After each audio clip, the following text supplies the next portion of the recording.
Video को देखने से पहले चैनल को सब्सक्राइब कीजिए और पार्ट बने एक अमेजिंग जर्नी का। अस्सलाम वालेकुम स्टूडेंट्स, तो आज हमारी जो आउटलाइन है उसमें हम डिस्कस करने जा रहे हैं qualitative research versus quantitative research. आप इसे एज अ डिफरेंस भी ले सकते हैं, लेकिन एज अ सेपरेटली भी जो है वो देख सकते हैं। तो जिसमें सबसे पहले हम मीनिंग डिस्कस करेंगे, उसके बाद यूजेस डिस्कस करेंगे, उसके बाद finds and then examples with clear जो है कॉन्सेप्ट के साथ। So let's start with meaning. पहले नज़र डालते हैं हम क्वालिटेटिव रिसर्च के ऊपर। तो क्वालिटेटिव रिसर्च में जो है हम 3 चीज़ों को देखते हैं। हम जो है कोशिश करेंगे जितने सिंपल वर्डिंग में डिस्कस कर सकें कर लें।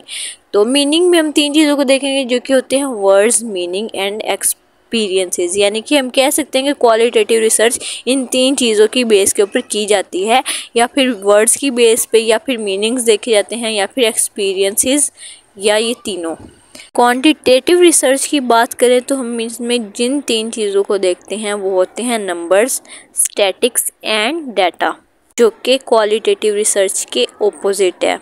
यानी कि उसमें हम एक्सपीरियंसेस, मीनिंग्स देखते हैं, जबकि इनमें हम नंबर्स और स्टैटिक्स डाटा के बेस पे जज करते हैं चीज़ों को। आई होप आपको इनके मीनिंग्स जो हैं वो क्लियर हो चुके होंगे क्वालिटेटिव और क्वांटिटेटिव के। So now move to uses and finds. Qualitative research की यूजेस की बात की जाए कि किन किन चीज़ों के अंदर जो है वो यूज़ किए जाते हैं, तो उनमें इंक्लूड हैं interviews, focus groups and observations. यानी कि कोई भी ऑब्जर्वेशन करनी हो, कोई एक्सपीरियंस, जैसे कि हमने मीनिंग भी देखा है कि ये इनका मीनिंग क्या है, तो इन चीज़ों में जो है क्वालिटेटिव रिसर्च को यूज़ किया जाता है।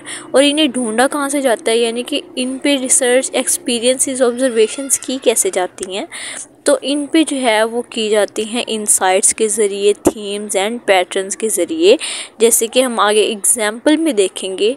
तो now move to quantitative research के यूजेस जो हैं क्वांटिटेटिव रिसर्च के, वो किन चीज़ों में किए जाते हैं।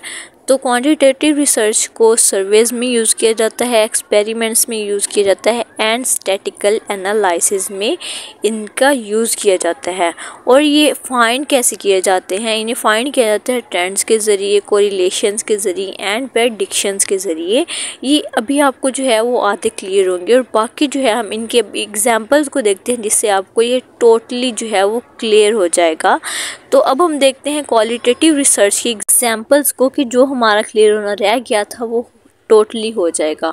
तो क्वालिटेटिव रिसर्च की हम बात करें तो जैसे कि हमने पीछे इसके मीनिंग, फाइंड्स और यूजेस को देखा है, तो उनके एग्जाम्पल्स को देखें तो हम इसमें देखते हैं कि लोग को स्टडी करना कि वो न्यू प्रोडक्ट को लेके कैसे जो है रिएक्ट करते हैं। जैसे कि फॉर एग्जांपल आप सर्वे करें, आप किसी जो है वो ज़्यादा पॉपुलेटेड प्लेस पे जाएं, आप वहाँ पे डिफरेंट लोगों से पूछें और उन्हें एक प्रोडक्ट दें, उनसे आप रिव्यू लें कि क्या उन्हें वो पसंद आया। मतलब ऐसे रिव्यूज़, ऐसी चीज़ों को जज करना, ये चीज़ आप दूसरे वेज़ में भी कर सकते हैं, जिससे आप लोगों को स्टडी कर पाते हैं कि उनकी कोई न्यू चीज़, उनके बारे में उनकी राय क्या है। सिर्फ यही एग्जाम्पल जो है क्वालिटेटिव रिसर्च में नहीं आती है, बल्कि हम और एग्जाम्पल्स को देखते हैं मज़ीद क्लियर करने के लिए कि लोगों के क्वालिटी ऑफ लाइफ के बारे में क्या जो है वो मीनिंग्स हैं, उनके थॉटफुल जो माइंड में चीज़ें हैं लाइफ की क्वालिटी को लेके वो कैसी हैं, उनके जो है मुताबिक उन्हें चीज़ें प्रोवाइड की जा सके ताकि वो उनसे इंटरेक्ट हों, और इससे हमें उस चीज़ का आइडिया भी होता है और हमें पता चलता है कि डिमांड किस चीज़ की जो है वो ज़्यादा है। तो अगर हम थर्ड एग्जांपल पे अब देखें तो कोई पॉलिसी बनाई गई है लोगों के ऊपर, उनकी सिक्योरिटी के ऊपर, या उन्हें कुछ फॉलो करने के लिए, तो उसमें देखा जाए कि क्या वो वाकई लोगों पे कोई पॉजिटिव इफेक्ट डाल रही है या नहीं डाल रही है इस चीज़ को। इन तीनों एग्जांपल्स की अगर हम बात करें तो इनमें सर्वेस किए गए हैं जो वो मीनिंग और एक्सपीरियंसेस और ऑब्जर्वेशंस की बेस पे किए गए हैं। चलते हैं हम क्वांटिटेटिव रिसर्च के ऊपर। इसके एग्जांपल्स की बात करें तो एक जगह पे जाके आप देखते हैं कि यहाँ पे कितने लोग जो हैं वो उस प्रोडक्ट को पसंद करते हैं। जैसे कि क्वालिटेटिव में हमने देखा था कि मेजॉरिटी जो है, ज़्यादा जो मेजॉरिटी में किस साइड पे जा रहा है, लेकिन इसमें हम काउंटिंग को जो देखते हैं, जैसे कि हमने इसके मीनिंग में देखा था कि कितने पर्सन्स जो हैं वो इस प्रोडक्ट को बाय कर रहे हैं जो कि न्यू मार्केट में आया है। यानी कि इसकी एग्जांपल हम दूसरे वे में भी ले सकते हैं, जैसे कि किसी चीज़ पे रिसर्च करनी हो कि कितने लोगों को जो है वो पसंद आई है।